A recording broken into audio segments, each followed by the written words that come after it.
দিনটি হলো 13ই শ্রাবণ।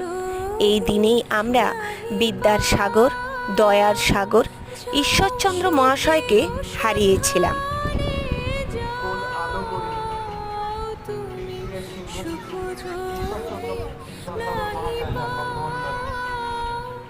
তাই সকালে স্কুলের সমস্ত কচিকাচাদের নিয়ে বেরিয়ে গেলাম ওনার জন্মস্থান অর্থাৎ বীরসিংহ গ্রামে।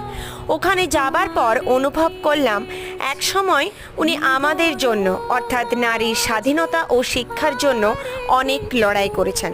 তাই হয়তো আজ তোমাদের সকলের সামনে আমার এই কণ্ঠস্বর পৌঁছালো। বাচ্চারা তো সারাদিন খুব মজা করেছে।